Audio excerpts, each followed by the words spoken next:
And now it's my pleasure to introduce Jerome Charon. Mr. Charon has written 37 books over his career, including 3 memoirs of his childhood growing up in the Bronx. 2 of those memoirs were named New York Times Books of the Year, and his novels have also received much acclaim. He has been awarded the Rosenthal Award by the American Academy of Arts and Letters for his novel Darlin' Bill, and he was a finalist for the 2005 PEN/Faulkner Award for The Green Lantern. In addition to writing critically acclaimed novels, he is a distinguished professor emeritus at the American University of Paris, where he has taught film classes and is involved with the Center for Writers and Translators. Mr. Charon's novels frequently delve into historical moments and well-known historical figures, and his new novel, The Secret Life of Emily Dickinson, is no exception. Having immersed himself in her poetry throughout his life, Mr. Charon inhabits her voice to give shape to an imagined version of a notoriously private and quiet life. Brenda Wineapple, Dickinson's most recent biographer, calls the novel a breathtaking high-wire act of ventriloquism. And now please join me in welcoming Jerome Charon. Thank you. Please buy a book. It doesn't have to be my book, but support the bookshop, because it's very important when bookshops of this quality, have to be sustained, First of all, I just want to suggest the controversy that's gone around this book.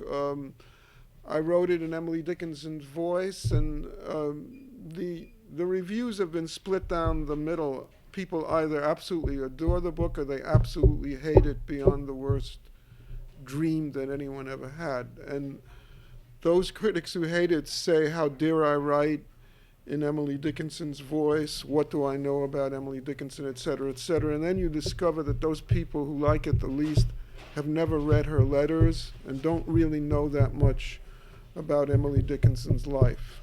She wasn't a recluse. She wasn't the old maid of Amherst. That's just a lot of bullshit, So we have to try to change the perception of what she was like. So I just want to read a short thing that I wrote for a blog explaining why I wrote this book. Some readers may be disturbed that I wrote The Secret Life of Emily Dickinson in Emily's own voice, because I do assume her voice. I wasn't trying to steal her thunder or her music. I simply wanted to imagine my way into the head and heart of Emily Dickinson. I decided to start the novel at Mount Holyoke Female Seminary, even though many scholars and critics of her work do not feel that the time she spent there, 7 or 8 months in 1948 and 49, was particularly important to her. I disagree. Even though she rarely mentioned Mount Holyoke in her later letters and was homesick from the minute she arrived to the minute she left, I still feel that the seminary shaped her in several subterranean ways. It gave her a sense of the devil and allowed Emily to hurl off the straitjacket of established religion. Emily was someone, quote, unquote, without hope, who couldn't declare her faith in the Lord. Her religion was much more private, much more particular. Slowly, she turned towards the gods and devils of creation. Such gods and devils empowered her whenever she was scrunched over her writing desk in Amherst. She suffered a great deal and had to hide her own fierce intelligence. This is the thing that we must remember. She was profoundly intelligent, much more intelligent than anyone around her, including all the males around her. And this is where her problems began, because those male critics who tried to interpret her work didn't understand a word of what she was saying. So she was very much in advance of her time, and this is why she really suffered. Okay, so please remember that. Since women in the 19th century American village weren't supposed to think for themselves, and thus she had a dual life, obedient daughter, loving sister, and later a loving aunt, and all the while she smoldered inwardly and was a demon at her desk.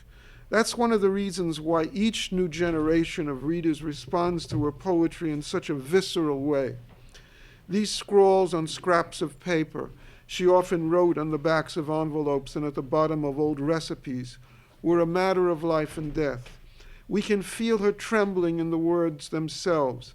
Her celebrated use of the dash wasn't some fanciful artifact.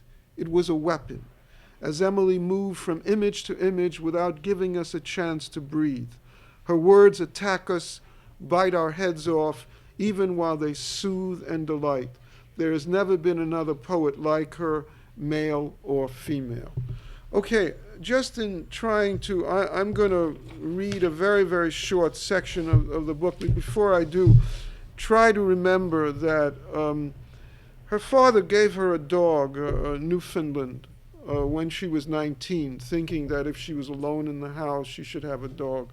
The dog was taller than she was, and she had this dog for 15 years. And she went around the village of Amherst every day, wandering through the whole village with her dog Carlo, whom she called my mute confederate. Okay, Carlo was her friend, her champion, etc., etc. This is almost never mentioned by scholars, or if it is mentioned, it's mentioned in 2 lines. She was not reclusive at this point. She didn't wear white dresses, and she didn't, flit around from room to room. Carlo died around the time of the end of the Civil War, and it's from this point on that she becomes reclusive. She becomes more and more reclusive once her father dies. Okay. Also, we must try to remember that she was not as uncelebrated as we like to think she was. In her own town, she was quite famous as a poet, even though she had only published less than 10 poems in her lifetime, and none of these poems with her own name. But professors from Amherst College would knock on her door wanting to speak to her, and she would speak to none of them. So that, we have to get rid of certain misconceptions about her life. Okay, I'm going to read a short passage from the book, and this is about Emily Dickinson's death, okay, just before she died. And for those of you who have read her poems, I really beg you to read her letters, because her letters are every bit as glorious as her poems. They almost are a kind of novel. They're beautifully written. She wrote 3 letters to someone called the Master, and they're among the greatest love letters in all of the English language, okay? I had a particular problem with this book because I could not quote from her poems. All her poems are owned by Harvard University Press, and if I wanted to quote from them, I really had to show the book to Harvard, and I really didn't want to do that. So I had to get in her poems without really quoting from them, and I'm sure most of you know the poem that starts with, "Because I could not stop for death, death kindly stopped for me," which is about a carriage ride to eternity, okay? So I tried to work this poem into the very ending of the book without using one particular line. I tried to make my own little trip to heaven, okay? So I'm just going to read a few short passages, and then I'll throw it open to you if you have any questions. This is just before she died. Now, scholars can't agree as to what caused her death. Originally, we thought it was Bright's disease, that it was a problem with her kidneys. This is not so. She probably had a stroke. Her father died of a stroke. Her mother was paralyzed, had a stroke. And for the last 2 years, she was primarily bedridden. Okay. So she's in bed at this particular point. And in her letters, it's just one line. She's looking outside her window and she sees one of the handymen, Dennis, dancing with a cow. Okay? That's the only line you have in the letters. Okay, so when I read this, Emily, the handyman dancing with the cow, I said, my God, this is the way the book has to end.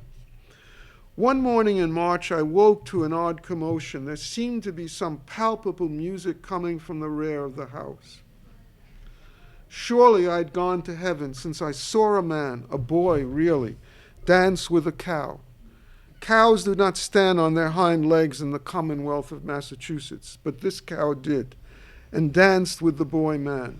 He wore a red neckerchief, and I wondered if he were fugitive from some circus. The cow was caught in rapture. Her face was phosphorescent. Okay, so she then asks for Dennis, the handyman, to be brought up to her room. And he comes. I washed up and awaited the boy in the barn. He must have arrived with a pair of wings. I listened for his tread on the stairs and heard no sound at all. He was carrying a cap in his hands, kneading it like a lump of dough. His hands were strong, but with fine blue veins that could have come from some tributary of the Nile. Lord, I was shy in front of him. My heart was pumping like the fiercest engine in Massachusetts. I had to speak before I fainted in front of the boy. My dear, I said, trying to sound like his own lost maiden aunt, how kind of you to come. You are my physic. And, Mum, I am not aware of such a word. My tonic, I said. My rhapsody. I saw you dance with the cow and I've begun to bloom. Aren't my cheeks a little red? He peered at me as if I were the cow. Splashes of red, Mum, mixed in with all the paleness, but a roaring red, if I might say so. Indeed, a roaring red. This Dennis had a razor in his mind, even if he hadn't conquered College Hill. His treasures were far more natural than mine. I asked him to carry me over to the chair, and he did. He covered me in a blanket as he might a doll, swept me up in his arms with a lyrical motion that seemed to defy the air, and put me down with such a lightness I seemed to float into my seat. I was hungry to have him around. Dennis had work to do, but after he was gone, I seized the cowbell that Vinnie, who was her sister, had placed near my bed and rang for the boy in the barn. Okay, and sometimes when the mood struck him while he was carrying me from the chair, Dennis would dance with me in his arms, whirl his maiden on gently until she thought there was no other such pleasure on earth. I never grew dizzy in Dennis's arms. The room did not spin. I fancied myself Emily the dancing cow. It was one more name, one more niche to put in my treasure box. Okay, so he doesn't come up anymore, and this is how I ended the book, which is her ride into eternity. There were no more visits from the boy in the barn, and how could I call for him when I couldn't shake the clapper? And so I decided to visit the barn. Without wings, I could not travel far, but I girded myself in my own feeble will and moved with each palpitation of my heart. I wore my dimity gown like a bride who had to season herself. My slippers were made of velvet, tulle, and air. I do not remember bumping into the ground. I floated past Margaret, who's the woman who works in the house, at work in the kitchen while Vinnie, her sister, slept in a chair, her snores like a silver trumpet. I tried to touch her hand as a little goodbye, but our hands did not meet in the giddy atmosphere of Father's house. I sneezed as I left the kitchen, a soundless sound that could not even wake a pack of field mice, and spied the barn's open door with its slant of light softened by swirls of dust. I sneezed again. The light of the barn shimmered like a soft wound that could still pierce skin and bone. I shed not one drop of blood while my feet were off the ground. I was the conqueror of all. I had a clarity I did not have when I was housebound with my pencil for a shield. Centuries unfolded in front of my eyes. Okay, and then we go to the very end. I'm all a shiver now. I haven't heard any angels sing from within the barn. I wonder if the devil is stationed inside the door with some insidious song to send me howling. But Daisy, she calls herself, that's one of her disguised names. But Daisy will match his own meter, and the shivering stops. I am wearing a bridal gown with my slippers and yellow gloves, though I'm not certain whose bride I am. And thus I travel in my dimity and tulle, but that barn could be Peru. I seem nearer and nearer, but never near enough. My bridal gown could be in tatters before I arrive. Okay, so she's on her trip to heaven, and this is the way she died. Now, is there anyone here who has not read a poem by Emily Dickinson? No, be honest, you haven't read? No, am I talking? Yeah, because you were looking, I mean. You have, okay. Is there anyone who is not? Oh, so everyone has read a poem by Emily Dickinson. So I was just wondering what your own attitudes about her are. I mean, what impressions you have, or if there are any questions you'd like to ask me about her or about writing the book. I mean, I would love to answer. Yes, I think it's true of almost all of us when we discover her poems. I mean, it's a kind of shock of recognition that we discover a kind of intimacy with someone, whether you're male or female. Well, as I tried to explain, I first discovered her when I was a student in junior high school in a very, very tough school in the South Bronx, where there were no newspapers, there was nothing. I had 10 fights every day walking from home to school. And I didn't know who Emily Dickinson was, but there was a poem that began, "Success is counted sweetest by those who ne'er succeed."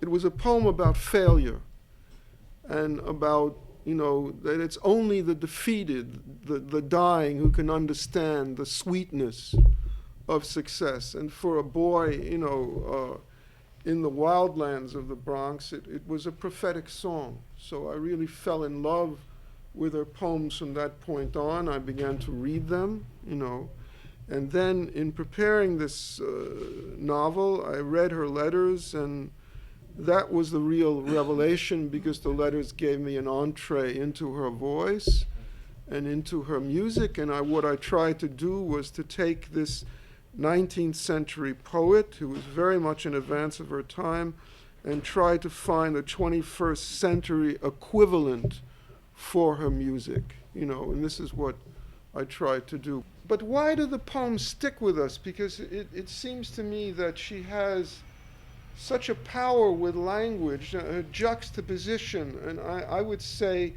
it's in the dash, because the dash is very violent. It takes us from image to image, and it's also in the nouns. She makes the nouns work as if they were verbs, okay? So that in this kind of shorthand language that she has, she travels so far with saying so little, and it's the space that the dash implies that I think is, okay, so I would think that all of us, when we first encounter her, are really stricken in some way. I mean, I think so. The thing that, for example, in writing a book, very often there are bloggers and you do videos on YouTube, and the video that I did that got the most hits, was Emily Dickinson gay? I mean, that's what everyone seemed to want to know. What was her sexuality? Well, how the hell do I know what her sexuality was? I'm sorry. No, that's okay. The only thing I can say is that she was androgynous, okay? And that as a writer, she had to assume the sensibility of a male and a female, as most writers do. If you speak to Joyce Carol Oates and you say, well, are you a female writer? She'll say no. She'll say, I assume the identity of a male and a female when I write, so that you have to remember, in 19th century Amherst, in 19th century New England, women had very few encounters with men before they were married. So most of their real friendships were with other women. And these friendships were often very, very intense, and they often wrote letters, sometimes 2-3 times a week, maybe even more, and very often these were love letters, so that if you read the letters of Emily Dickinson to her friend Susan Gilbert, who would later become her sister-in-law, they are love letters. They talk about kissing, I can't wait to see you, I love you, I can't wait to touch you. I mean, but what do they really mean? It's difficult to try to interpret them in 21st century terms. We do know that women were very often intimate with other women in terms of friendship, much more than, and they were frightened of sexuality. If you read Emily's letters to Susan, she says, well, no man will ever touch me, or I'll never be violated, or whatever it is. So that we have to examine what 19th century life was like. Yes, of course, I mean, they're all in my head, but remember, I can't quote them. So you have to remember them and then forget them, because if you don't forget them, you're plagiarizing. You're quoting without knowing that you're quoting. So you have to absorb. Yeah, thank you. Yeah, you have to absorb the poems without really quoting them, which is not so easy, So that's the job that you have to do. The foremost critic of Emily Dickinson, Brenda Wineapple, loved the book. Now, what she understood, I don't want to quote what she said, but she's basically saying that I understood the varieties, that she could be very playful, she could be mischievous, she could be everything. She understood this because she was not only intimate with the poems, but intimate with the letters. And most of the attacks have been by people who have never read her letters and really don't understand this mischievous, playful, sexual side that Emily had. They don't want to give Emily any kind of sexuality at all. You have to remember that this maiden, of Amherst, had a love affair in her 50s and 40s. She had a love affair with one of her father's friends. And she thought of marrying him, and she couldn't be married because her mother had had a stroke. But she writes very intimate love letters to him, talks about not letting him enter her moss, talks about, being playful, being a kind of Cleopatra. So it seems that most critics really want to deny her sexuality. And also, the other thing is, how dare a man write from a woman's point of view? It's all right for women to write from a male's point of view, but it doesn't seem to be all right for a man to write for a woman's point of view. Now, I'm not arguing with any of these critics. They can be right or they could be wrong. But then a friend of mine discovered that the most severe critic talked about how terrible her book was and said, well, the book you ought to read is one called Wild Nights, Wild Nights. Then a friend of mine discovered that this critic was the author of Wild Nights, Wild Nights. So you really can't win. How can you win, Well, you can see a garden as being very erotic also. You can see the flowers, the sexuality of the flowers, but I choose not to look at it that way because I'm not interpreting that. I would say that we have to remember she was very much a woman who was grounded in her garden. She went to, and when she was ill, I don't know how many of you know that Emily Dickinson lived for at least a year in Cambridge. She visited Cambridge 2 times during the Civil War, and she had an eye doctor in Boston because she had a real problem with her iris. She had an illness that is called moon blindness when it applies to horses. In other words, she was terribly, terribly sensitive to light. So that she was, and the thing she missed most was not her writing when she was living in Amherst and couldn't write because of the sensitivity to her eyes. She missed her garden. And that's the thing that she missed most. So it was very, very important to her. And also, you see many gardening images in her poems. What is so spectacular and extraordinary, remember, her father was a lawyer, so there are many law terms in her poems. And if you examine them, there's an incredible variety in her diction. That is stunning. And when I go back and read the poems now, they're like a kind of strange lightning rod. They really draw you to the language. It's incredible. And I would say that very often that's a prerequisite for writing, is that those people who cannot fit into their own cultures often are split in some way, often can sort of find a music that allows them, that soothes them in some way. And I would say that Emily Dickinson wrote to be soothed. She needed to hear that music. It soothed her in a way that nothing else could. And you have to also remember her father she had a younger sister, Lavinia or Vinnie, and her father loved these 2 women but considered them as useless creatures. After all, if they married, they would lose the family name, so they would be of no value. And since they couldn't do anything but housework, I mean, he was very condescending. And also, he has the greatest American poet living in his own household, doesn't know it. And when he talks about his son, Austin, he compares him to Shakespeare, okay?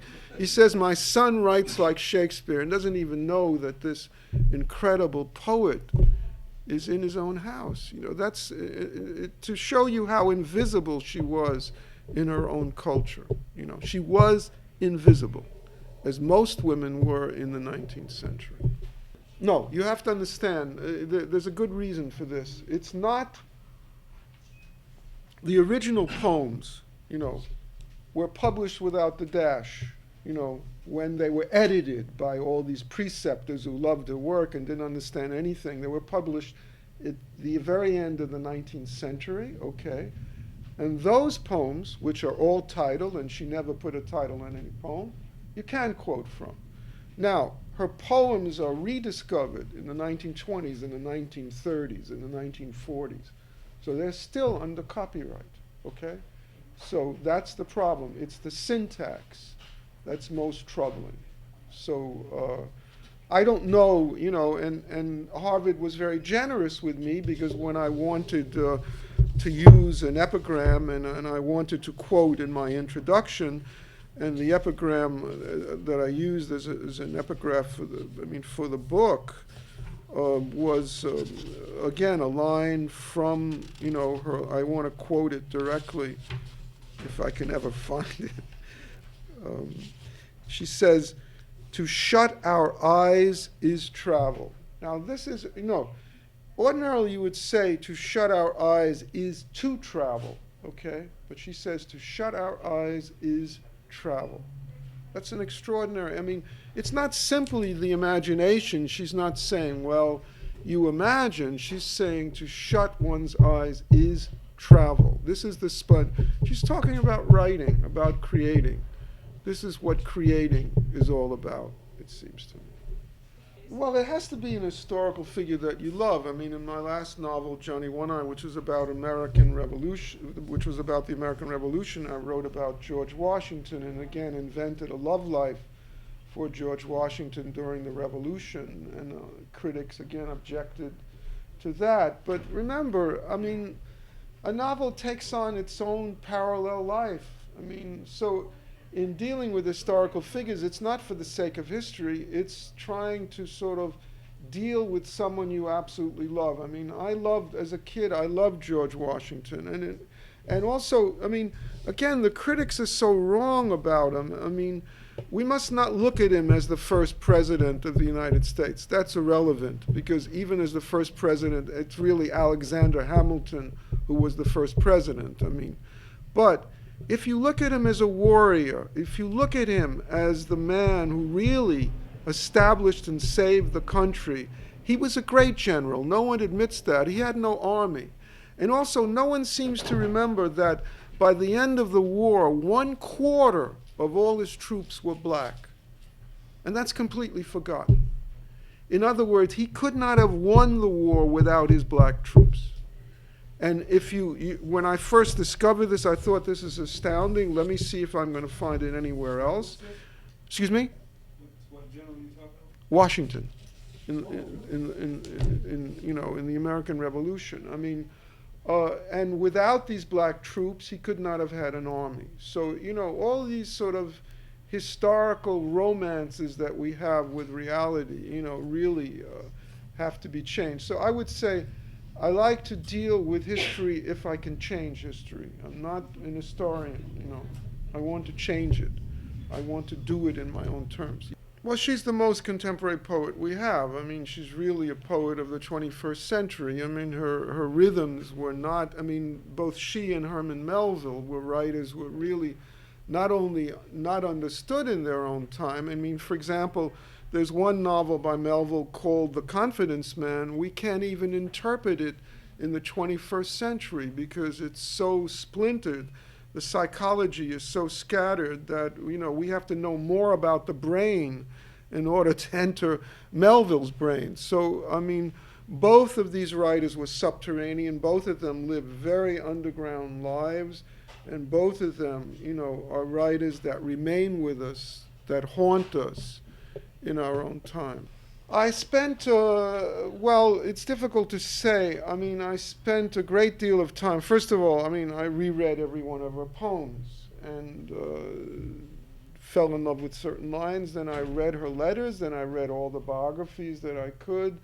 I read all the psychoanalytical studies of her and her father, which were practically useless. There were several novels about her told from different points of view. I didn't find them interesting at all, but okay, so I read whatever I could. There is a line-by-line log of her life in relation to the times that was very, very interesting. And then, of course, I read about the times, about, what was happening in Cambridge, what was happening in Boston, what was happening in Amherst. I read histories of Amherst. Okay, then I wrote the book, and I had a wonderful editor. I have a wonderful editor, but we never know what happens to editors these days, so we always have to speak of it in the past tense. But he had me rewrite the book 3 times, and I think that by the 3rd draft, it really was a much better book. And what's interesting is that he's really Tolstoyan. I mean, he goes back to the 19th century and wants a kind of clarity, whereas my writing is jagged and, and I'm always moving from image to image. So the combination of him and myself together, I think, was quite explosive in terms of this book. So I would say that altogether it would be about 3 years. But the other problem is that you could rewrite the same book your whole life. I mean, there are always sentences that you wish you had changed, so at some point it becomes a graveyard and you have to go on to something else. You just have to leave it alone. And it's also strange because I was coming up today by train and a line came into my head, and that line was the beginning of a story. I was thinking of writing a story, and I'll just tell you one last thing, is that when I published my earlier novel called Johnny One-Eye, which is about the American Revolution, I met a very interesting man. He was a multimillionaire who made an incredible amount of money in advertising and was completely fed up with it. And he decided he was going to work as a guidance counselor in a Bronx high school, okay? Because he wanted to do something that made sense to him. So he wrote me an email and he said, look, if I buy 50 copies of your book and distribute it to my students, will you come up to the school? And I said, okay, great. I mean, I grew up in that part of the Bronx, why not? So he says, okay, I'll arrange for everything. So the day I visited the school, there's a chauffeured limousine, picks me up, takes me to school. He introduces me to the students, and the students were very poignant. This was, the New York City is famous for 3 or 4 special schools.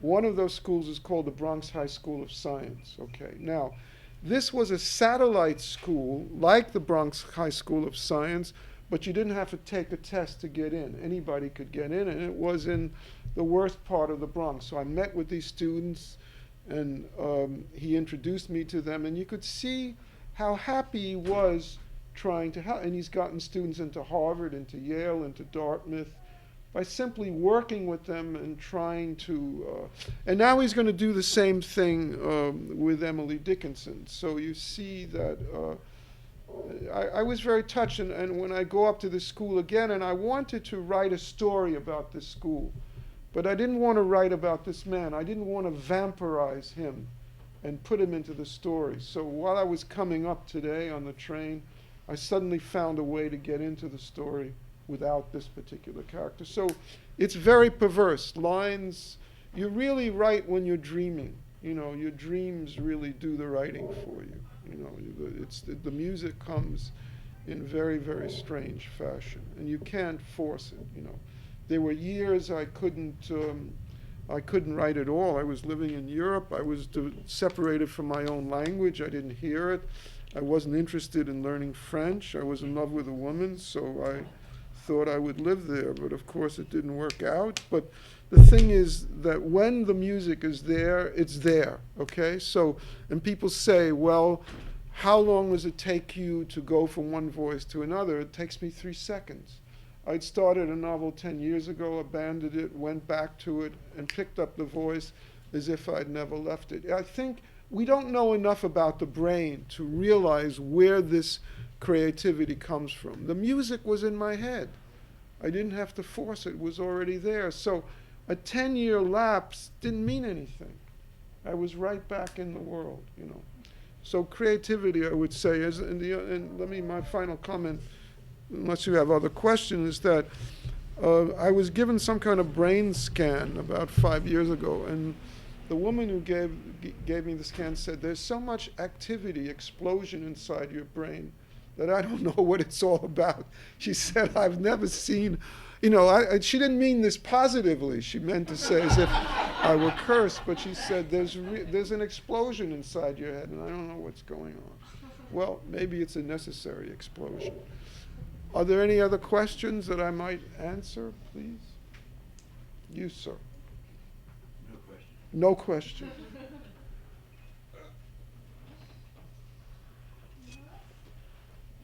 Is that okay? Yeah. Thank you. You're welcome.